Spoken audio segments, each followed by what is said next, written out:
What's up, YouTube? So I got a little bit different of a video today for you. I'm in the office at the Rogue Shop here, and I was just putting together a janitorial bid. So I thought I'd do a quick video on the little simple Google sheet that I use to calculate our janitorial invoice pricing. And I'm going to share it with you. So if you stay to the end, there'll be a link in the description where you can download your own copy. This is just a super simple Google sheet. It's nothing fancy, but you're welcome to use it.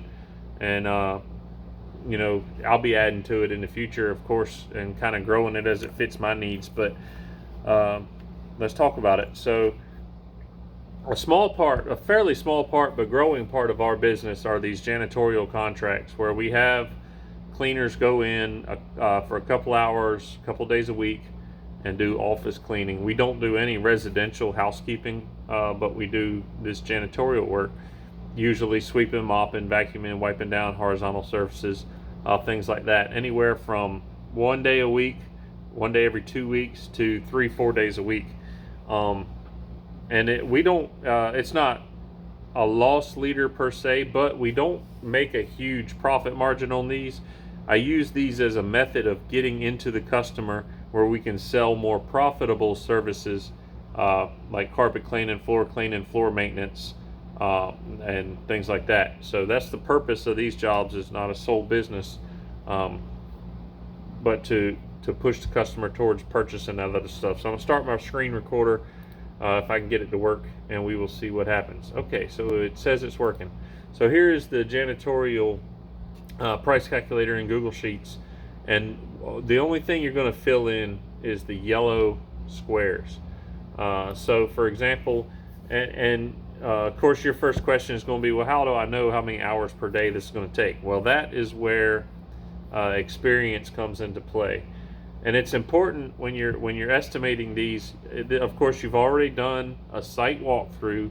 You already have a list of what they're expecting to be done every visit, or every other visit, or however the case may be. So you're going to take an average estimate of how much time you're going to spend there each time you go.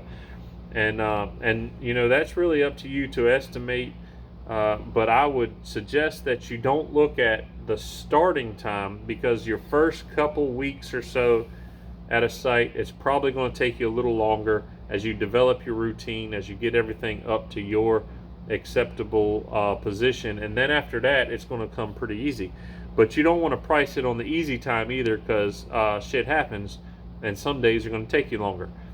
Some days somebody's going to blow up a bathroom and things like that. So in this example, I'm pricing the office and common areas of a local apartment building for retired living. So they're requesting 2 days a week, and we're estimating 4 hours a day. So I'm going to put those two blocks in there, 4 hours per day, twice a week.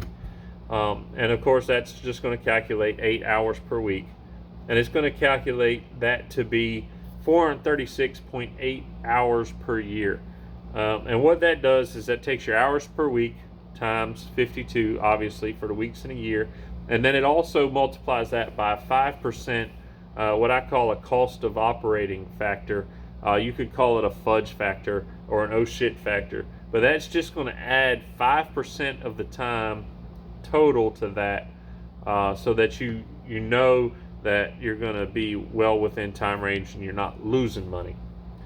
And then next, of course, is your price per hour. That's going to vary depending on your place in the country, your competition, and so forth. And I should specify, this is total hours for all employees. So example, for this site where I got 4 hours per day, that might be 2 cleaners at 2 hours per day, or it might be 1 cleaner at 4 hours per day, or it might be 1 at 1 and 1 at 3. You know, however, that's the total working hours that they're going to spend at that site. And so your price per hour is going to be your cost for that employee to work for 1 hour, plus profit margin. So for example, if you're paying your employee $15 an hour, your actual cost of that employee is probably somewhere in the $20 per hour range. And you want to, of course, make profit on that. You also want to remain competitive, so you don't want to get too high. For this example, I'm just going to go with $30 an hour. That's a little lower than our standard rate, but it's a good starting point. And so you can see that that gives us a monthly invoice price.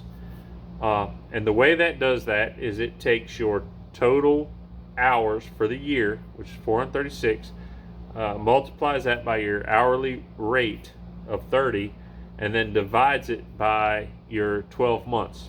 So that means for every month for 12 months, you're going to invoice that customer $1,092, and your total annual gross revenue is going to be $13,104. And that's a decent contract. For example, if you're paying your employee $15 an hour, then they're costing you about half that, or a little bit more than half by the time you get in their expenses. And this also doesn't take into account something you really need to be careful for: paper goods, cleaning supplies, things like that. In my case, the way we do it is paper goods. If we supply those, we bill them to the customer as supplied. So if we have to get a case of toilet paper, we do a 10% markup on our cost, and we invoice that that month. And then cost of cleaning supplies, I build that into the price per hour. You may not. You may want to add a factor on top of that. Leave me a comment if that's the way you approach it. Leave me a comment and let me know, and I'll add a place to add those costs into this calculator. Maybe it's $100 a month or whatever the case may be. That'd be a pretty simple addition to add. So you can see in this case, we're charging a customer, in this example, $1,092 a month, and we're going to have our cleaner go in there twice a week, an estimated 4 hours a day. Now, it's critical that your customer does not see any of this information on the top. The only information you want to show your customer is that monthly invoice price. And here's why. Your cleaner may spend 4 hours a day in there for the first few weeks, or for your first few months, or maybe one of those 2 days. But the other day they may only be in there 3 hours. And to be honest, that is none of your customer's business. As long as their requirements are met for the cleanliness and everything gets done, then it's none of their business how long your cleaner spends there. It's none of their business how much you pay your cleaner. None of that is their business. So don't divulge that information to them. And the reason why is because they're going to expect you then to be there that long, and they're going to feel like you're ripping them off if you're technically charging them for 4 hours, but your cleaner's only there in 2. But the fact is, your cleaner's, as long as everything's being done, your cleaner's being more efficient. And it's not that they're doing a worse job and you're not getting your money's worth. You're still getting your money's worth, because that's the price that was agreed upon. So don't share any of that top information with your customer. You're only going to share that monthly invoice price. And I would also suggest that you're not going to be sharing that price or anything with your employees either. But one thing you could consider in the way we do it, I'm not telling you it's the right way, but it's the way we do it, is for this example, if we contract the expectation of 4 hours per week, and our cleaner is consistently getting everything done in less than that, then we pay them 4 hours anyway. And that's an incentive to them to work efficiently and properly. But that only works if you have good, responsible cleaners that are well supervised and well managed, because the last thing you want to do is have a cleaner come in there and knock it out in an hour and do that for 6 months, making all that money for them, but then the customer's not happy with the service. So something to keep in mind. But a little short video for you today, keeping it under 10 minutes, but this is the way we calculate the janitorial pricing contracts. And I'll share this spreadsheet for you. I think I'm going to add in some material stuff and all over time, but you can get the updated spreadsheet. I'll share it in a link below. It's just a Google sheet. You can download a copy of it. And thanks for watching. If you like this content, make sure you hit the like button, subscribe, leave me a comment, and let me know how you handle your commercial pricing. And until next time, here we go.